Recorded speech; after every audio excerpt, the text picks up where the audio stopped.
Hi, everybody. Ian Bremmer here. And yes, we are 7 weeks into the war, but we also have real problems in containing COVID in China, in the United States, and the rest of the developed world. Everyone's saying we're done with COVID. We don't want to wear masks anymore. We want to get our lives back. But in China, the zero COVID policy means that they've got still major lockdowns. In particular, in Shanghai, the largest city in China, which is now entering a second week of lockdown, and record numbers of cases in Shanghai.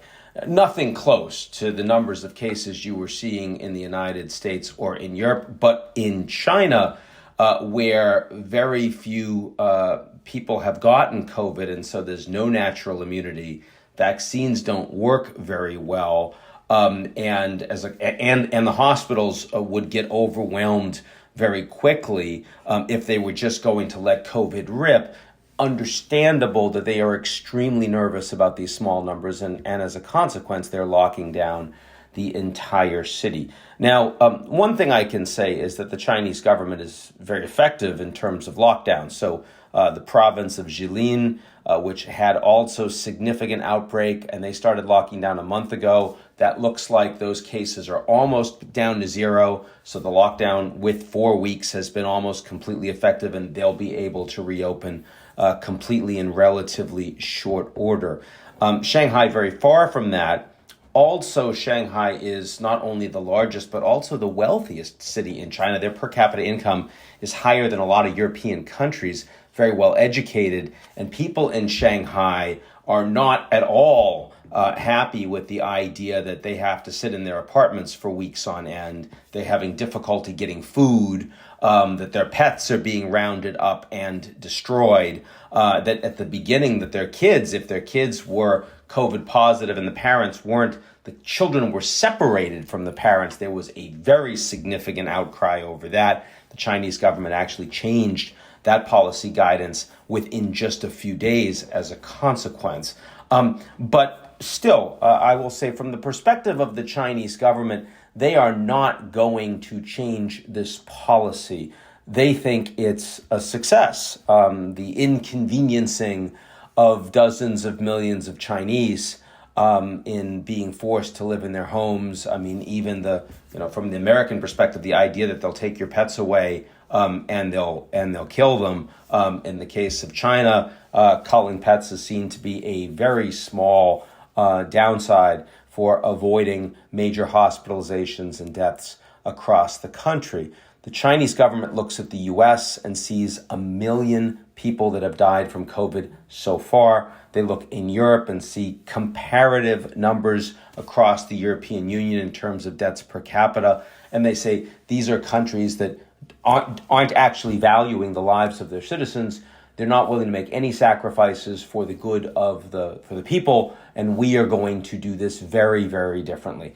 And I am sympathetic to that perspective, but I'm not sympathetic to patriotism that says that we're not going to accept Western vaccines because we have to do it all in China. That's stupid. And indeed, it's really dangerous for the Chinese people. The fact is that we have massive surplus in terms of vaccines globally at this point, very different from where we were a year ago or 6 months ago. The Chinese vaccines work very poorly in stopping spread, especially of these new Omicron variants. The Western-made mRNA vaccines are much more effective. The Chinese are working on their own, but they're not ready yet, and they won't be until the end of the year at large number.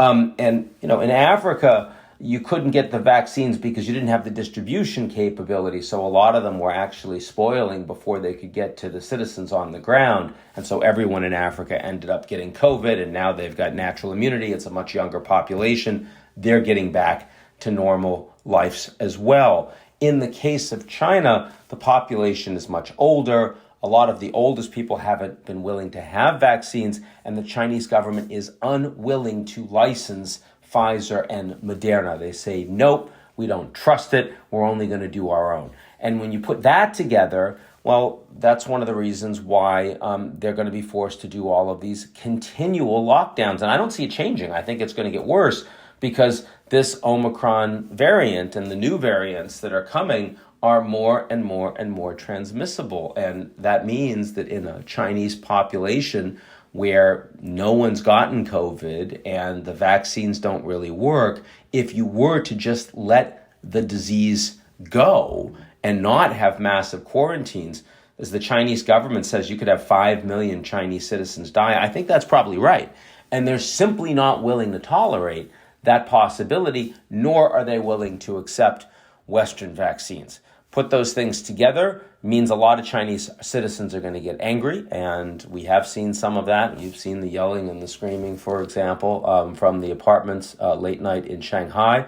That's very different from saying there's going to be mass violence. I don't expect that at all because the surveillance system that the Chinese have and their ability to punish non-compliance is so incredibly strong that the average Chinese citizen knows better than to overtly come out and engage in civil disobedience in the country. But it does mean that their economy is going to have serious problems this year. They're nowhere close to 5% growth. They will need to engage in more fiscal stimulus. They won't be able to deal with a lot of the regulatory responses that they were hoping for in dealing with, for example, the bubble of the real estate sector and other bad debt that's in the corporate sector. And that kicks those issues down the road longer, which means the pain that the Chinese economy will eventually suffer will be much greater as a consequence of this. One piece of good news is that lower Chinese growth and demand in this environment, when you have so much commodity inflation explosion in terms of oil and gas and energy, also in terms of food, does help to take some of the air out of that. And so right now, oil prices are a little lower than 100. A piece of that is expectation that the world's second largest economy is going to significantly underperform this year. Always silver linings in these sorts of things. Anyway, something we have to watch very carefully. You'll remember back in January, we thought the number one risk for the world in 2022 was no zero COVID, that this policy would fail. The Chinese government came out and was pretty critical. They said, how can you Americans criticize us? Look at how badly you got it wrong. Well, we did get it wrong, and we have gotten it wrong. We still get it wrong. But that doesn't mean that, the Chinese government is going to be flexible in responding to their big challenges, and we see that playing out right now. So we'll watch it carefully, and we'll talk to you all real soon. Be good.